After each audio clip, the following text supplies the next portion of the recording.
always turn it down. Well, yeah. Okay. You're ready to begin? We still can't live stream, but we can go ahead. Yeah, we can record. Right. Are we ready to begin? Yeah. I'm ready. Okay, I'm waiting for that from them. All righty. Good evening. This is the City of Hagerstown Planning Commission meeting, May 27, 2020. We should have been starting at 7. It's now 7:23. We had a lot of technical difficulties, and we hope that you're able to follow us along through this, as it will now be a recording. I think we are live, by the way. Just got a little pop-up, so I think we're live now. If we're not, sorry. Either We are recording or live stream, one of the two, I'm gonna we'll just continue on. or both. Let's say up in the top bar, live. Yeah. And we have the option now of stopping the live stream. Tell me what to do, folks. Go ahead. Keep going. All right, thank you. First, want to note for the record that I'm chairman of the Planning Commission. My name's Doug Wright. Also on the Planning Commission, we have Chris Davis, Colin Ploscarew, Judy Wheeler, Ron Thomas, Jim Stone, and our ex officio and council person, Shelley McIntyre. We're all in attendance. Also at City Hall, we have Kathy Marr, the director, Megan Fleck, just lost her name. Megan was with the Planning Commission, and Steve Bachmiller and Debbie, I am not ready. Debbie Calhoun. How many 30 years I've been calling Debbie Calhoun's name and I lost it. I apologize. I apologize. Next we have is the approval of the minutes from May 13th, which hopefully you all did get those in advance. Yep. Make a motion that we approve the minutes of May 13th Second. as submitted. Motion made, second. Any discussion? Hearing none. All those in favor say aye. Aye. Aye. Aye. Any opposed? So that'll be unanimously, everybody's voting. Now we move on to our one development review tonight, and that is A.W. Orndorff Plumbing and Heating, 716 Security Road. Okay, this is minor site plan, SA 2019-01. The applicant is Orndorff at 716 Security Road. And they're represented this evening by Adam Hager, who's patched in from Prototype Associates. Hello. Hi, Adam. Aye. In Board of Zoning Appeals case Z 2019-03, the applicant received approval from the Board of Zoning Appeals to change the former butcher shop facility to a contractor's office and storage facility. The office use would be sporadic. All materials would be stored indoors, and a few vehicles would be parked on site. The proposed plan includes demolition of an accessory building near the north end of the site and demolition of 3 wings of the principal building. The main 2-story central part of the building and the remaining 1-story section on the front will remain, totaling about 5,500 square feet of enclosed space. 6 parking spaces are provided along the western edge of the front paved area. Parking lot landscaping requirements begin to apply when creating a parking area of 7 or more spaces, and essentially striping of an existing pavement. There was a requirement for an evergreen buffer along the north and east side property lines. It should be noted that the property line affected by this buffer is adjacent to the altar tract that is part of the pending comprehensive rezoning. The mayor and council have determined to rezone that property from RMED to promote its development, and the owner has been in conversations with developers about selling the property for townhouse development. Therefore, it seems likely that development of this tract, adjacent tract, for residential purposes will be happening in the near future. Given the amount of disturbed area, this plan was processed as a minor site plan and no plan review committee meeting was held regarding it. The following agencies have provided approval: Parks and Engineering, Fire Marshal, Wastewater, Water, and Electric. Planning, at the time that we did the staff report, recommended approval subject to the correction of 4 notations and errors and inconsistencies. And those I've received since then an updated version of the site plan, and those 4 items have been addressed.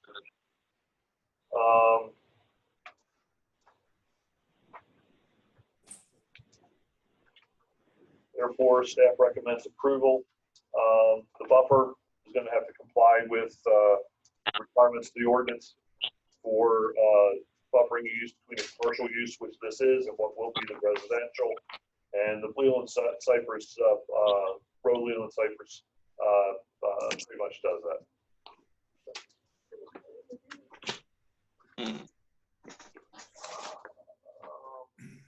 Just because- Steve, are you done? I'm sorry, are you finished? Yes, The building that is off the property to I get the east side, it shows that there is a parking lot or gravel lot or something that basically connects to the property, as well as a road that goes over to the house to the right, which I've forgotten her name, but are there any cross easements or anything like that? there is an easement as you come in off Security Road that provides access to the house that is up close to the street. That shows on the drawing. It says 20-foot access easement, plat number 8633. But there's no such easement that I am aware of for the garage in the back. You referred to something and do I have that? Some drawing number?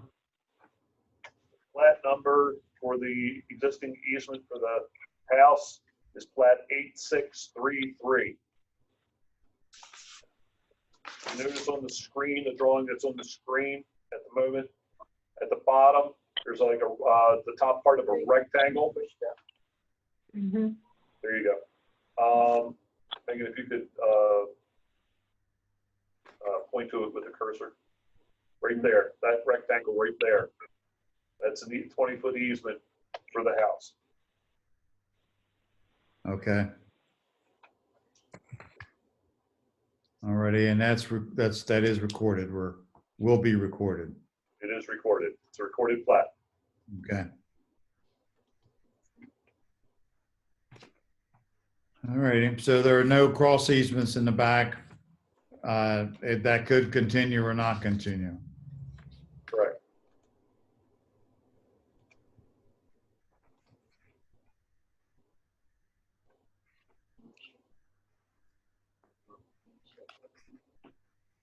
Yeah, please do. Yeah.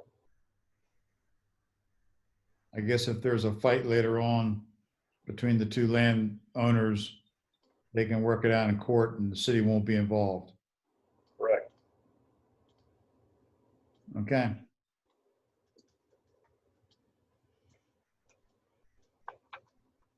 Any other questions? This is in the floodplain, right? There, the property has floodplain. The floodplain map does draw the line through the building. The floodplain elevation is essentially within about an inch or so of the first floor elevation of the building. So it does not sit a foot above, but is it likely to flood? No. It's literally right at the edge. That, in all reality, that line should be drawn around the building, really not through it.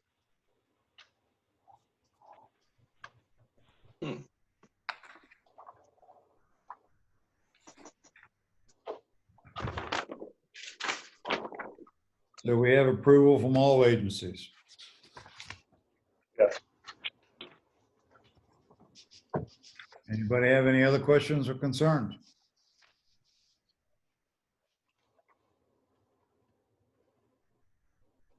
Well, I guess we're ready for a motion. Someone wants to make one.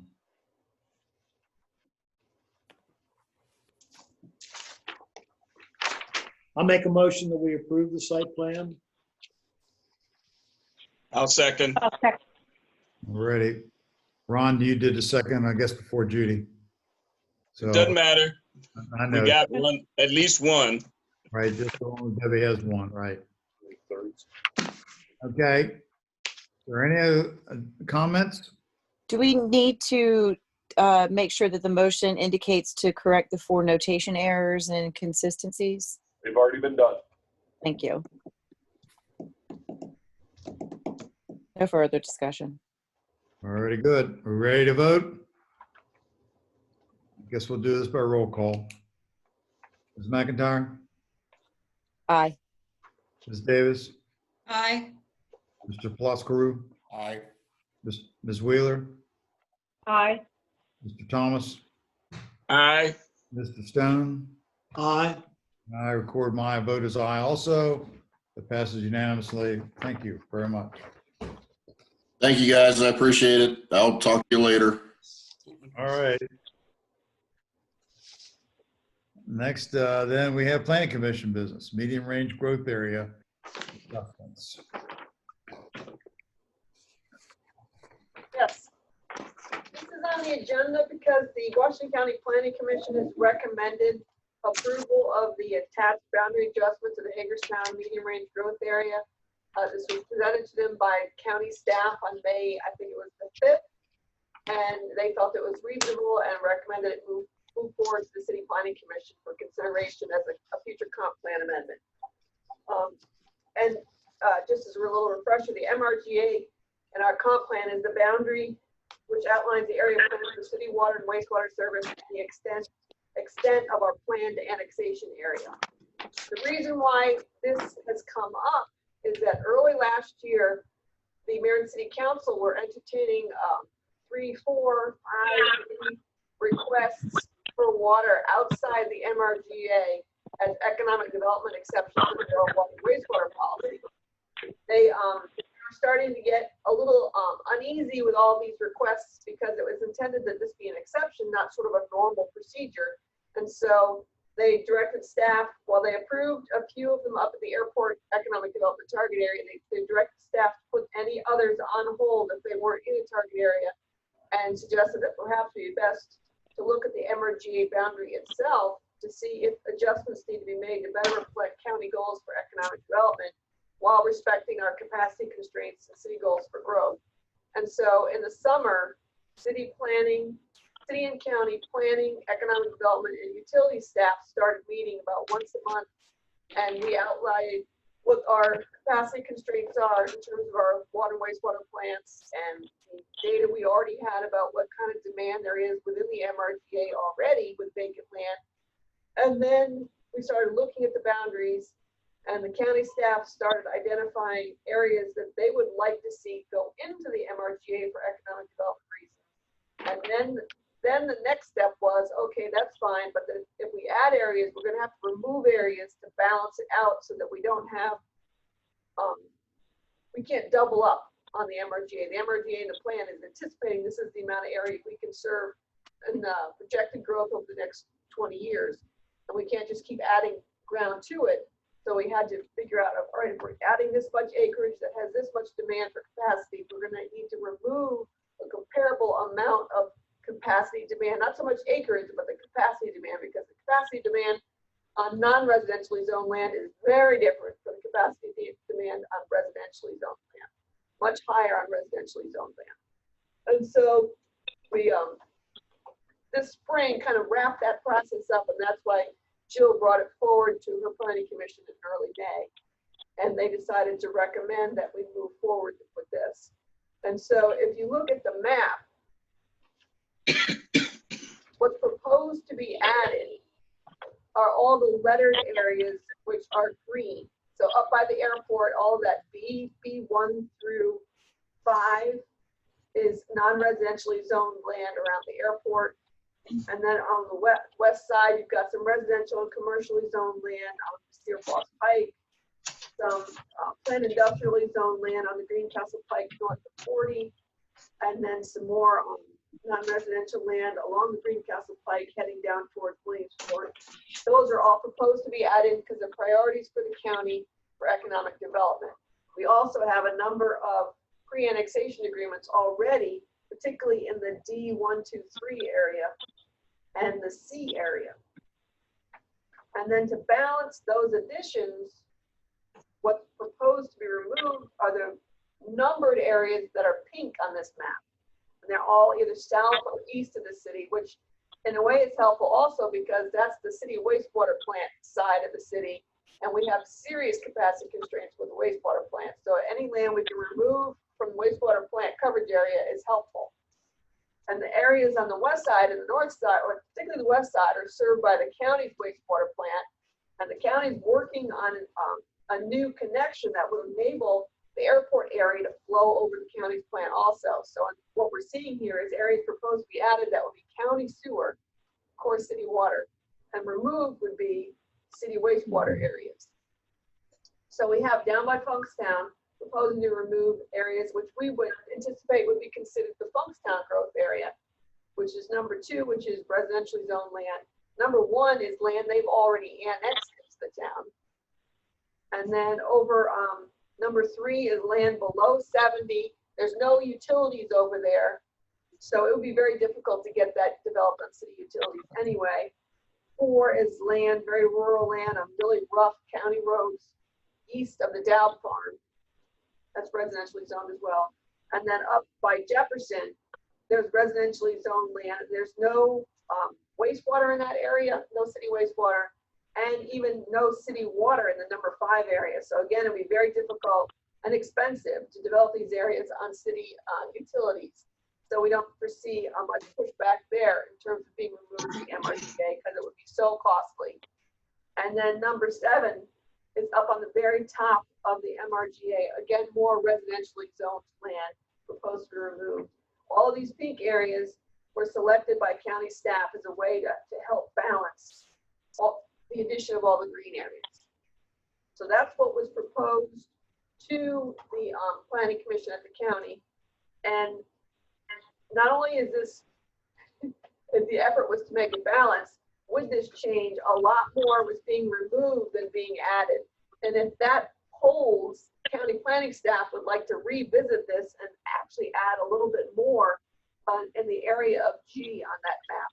I told her I'd like to hold off on that as I figure out more about the land yield formula, what is really realistic, because I don't want to get it too fine because we know that we have some misconceptions in the comp plan about how much capacity is available at the water plant based and the wastewater plant.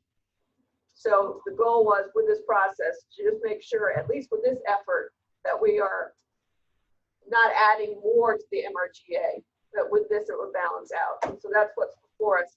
And so our goal was to bring this for the Planning Commission to review to see whether you think this seems reasonable, bring it to the Mayor and Council to see if they think it seems reasonable. If we have consensus for that, then the next step would be the fun task of updating all the data, the growth projections in the water resource element, and then starting this summer an amendment process to the comprehensive plan.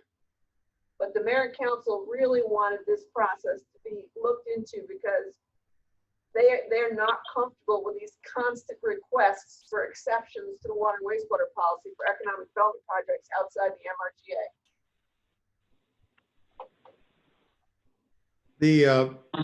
The blue line is noted as existing boundary. Existing boundary of what? The MRGA. The red line is the county's UGA, what we call in our comp plan the LRGA, the long range growth area. So Okay. if changes were made, the blue line would stretch out to encompass the green and shrink back to leave out the pink.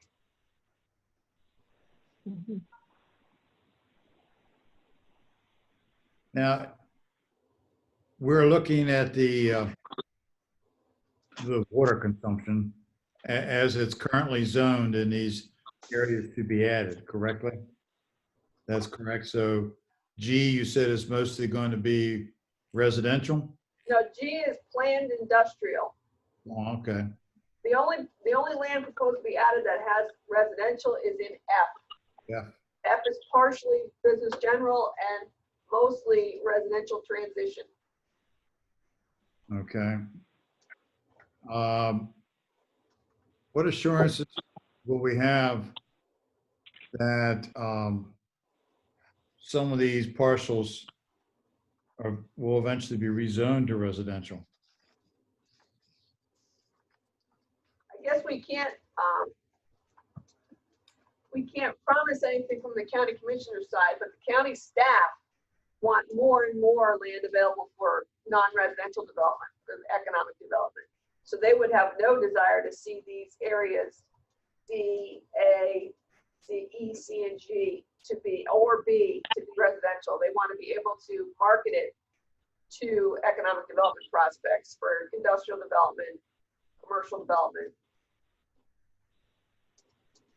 And there's no mechanism that we could ask for that would guarantee that a new administration 20 years from now, 15 years from now, doesn't decide to rezone some of these into residential. No, because we don't really have those assurances with anything in the MRTA that's not in the city. But we've been looking at this again in 10 years' time. You know, we update the plan every 10 years. Yeah. So if things look like they're getting out of hand, we would have an opportunity then to make adjustments again to the boundary. Okay. So we can move the MRGA as we see fit. Right, as part of a comp plan amendment. Right. It appears to me that even if we change the MRGA, if we don't have the capacity to service these areas, it doesn't matter what we call it. That's all If true. we can't So that's why provide we're- the water and sewer. That's true, and that's why we're doing this work, so that we are studying it, so that we try to be sure we do have enough capacity.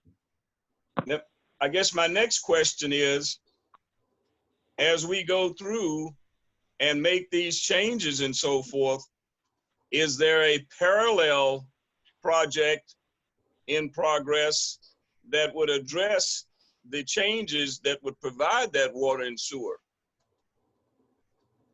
When we work on the amendment to the comprehensive plan that would involve this boundary, we will be taking a look at all of the data in the water resource element to update it to 2020, because it was drafted in 2015, to make sure, you know, any developments that have occurred since then and now are taken into consideration, as well as whatever the current level of capacity that's available to two plants.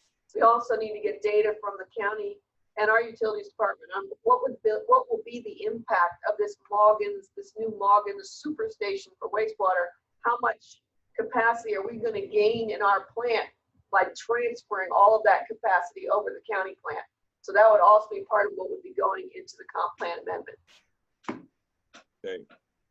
So there is something in the works to address the changes we're making physically as far as water and sewer to match the changes in the plan, the medium growth plan. You mean like physical improvements to the infrastructure? Well, what I'm saying is that if we change this medium growth plan to what we're discussing here, then something at least should be looked at as in reference to making available the physical plant to do what we want to do in the medium growth area. Right, and the county flow transfer of the new Moggins wastewater superstation that's being built up in the Mogginsville area, that would enable even more capacity to flow from the city's wastewater plant to the county wastewater plant. That helps with the capacity issues at our wastewater plant. For Okay. water, we are assuming that we can count the Edgemont Reservoir into our total capacity for water, but because of some state code requirements about what that reservoir could be like, right now we can't count that capacity, but we are chasing state grants to enable us to make the improvements the state wants to the reservoir so we can add that back in. But also with water, once we get to a certain point with the use of the capacity of the plant, we can petition to the state to increase our permit size at the water plant. Okay, that was my next question, the status of the Edgemont project there to bring it back online. Right.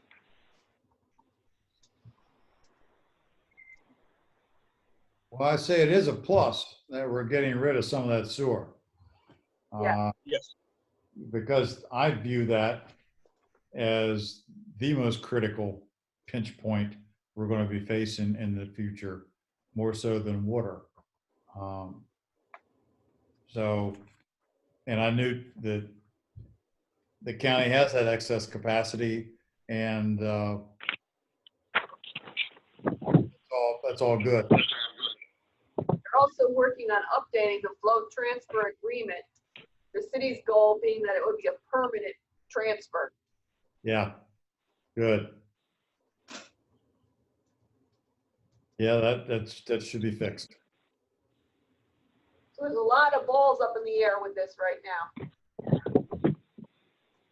So if we pass this on to the mayor and council and with our recommendations,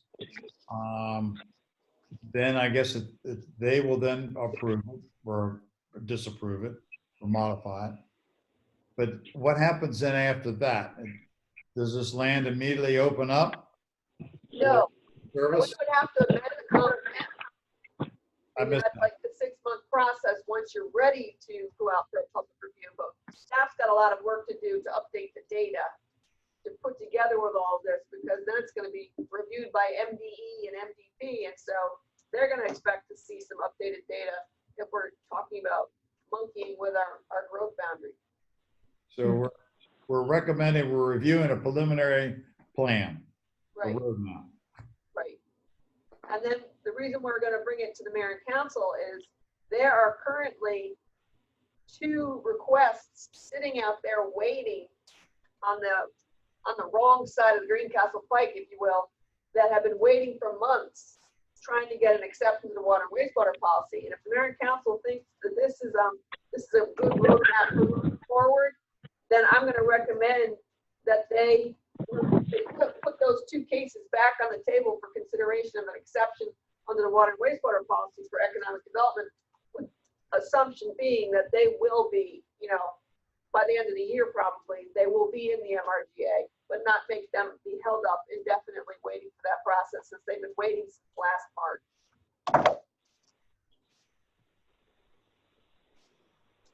And we're going to go on to mayor and council on June 9th. I've spoken a lot. Anybody else would like to talk?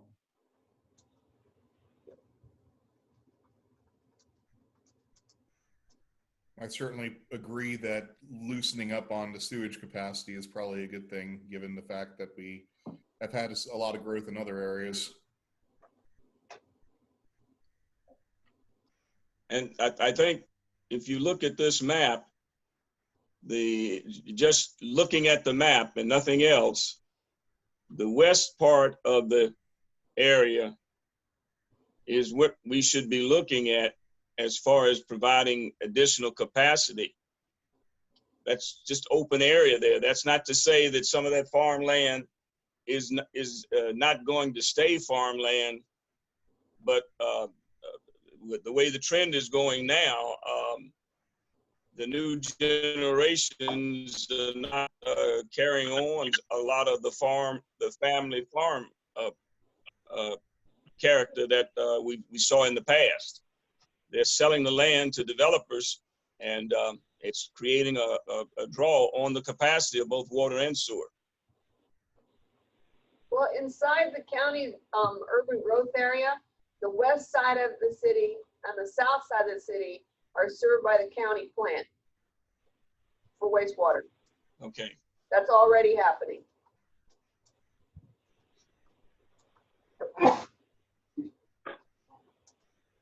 It's not until you get to the Antietam Creek that you run out of areas that where it's going to the county wastewater plant.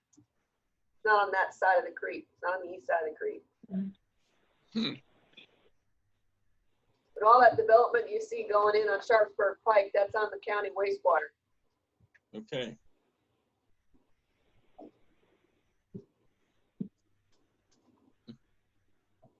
So these changes are helpful to the county wastewater plant. The flow transfer will be even more helpful. Yeah, it helps pay their debt. And makes more room in our plant to serve the vacant land in the city Yes. and the Yes. east side. And we have a new administration in Washington the next 4 to 8 years. We're going to see a lot more pressure from the EPA about cleaning up the bay. And we sort of had a little relief. And this pressure about nitrogen removal and phosphorus removal is going to be more severe. It's going to be even harder for us to handle. So anything we can get rid of now would be a plus. It's a good process working between the city and the county staff. It was very productive. That's really good news. That's great.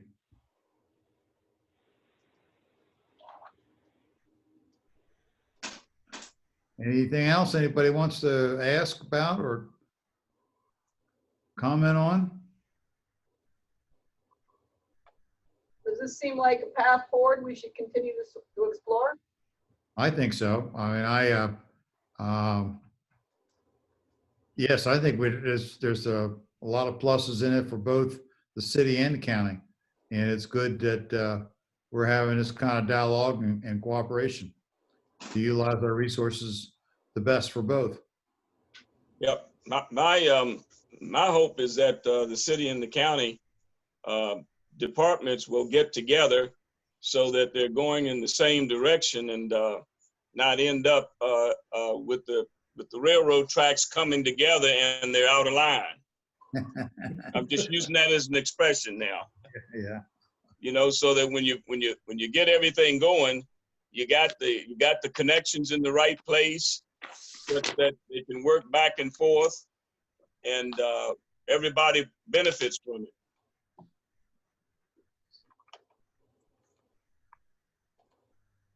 I think it's fine. All righty. I don't see where you're asking for a vote. Are you asking for a vote? This is a discussion, I think. Just trying to see if there's consensus to move forward. I agree. I agree. Yep, I agree. I think you have a consensus.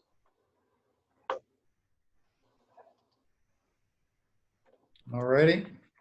Okay. That pretty much concludes our meeting, our agenda and our meeting tonight. We thank everyone. Again, Debbie, I apologize. I had a brain freeze. But you got that Ploskaroo thing down pat now. That's a trade-off. You got my name right and everything else. Now those Right. A little sign right in front of my computer. And I work on it almost every day. So I'm glad I'm no longer butchering your name, because everybody's name is important and it is valuable. So I'm glad I was able to sort of overcome that.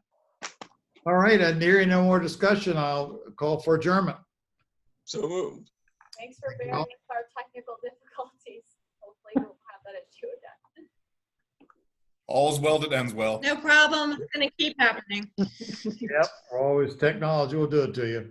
See you next time. All right. All right. Good night. Night. All right. Good job.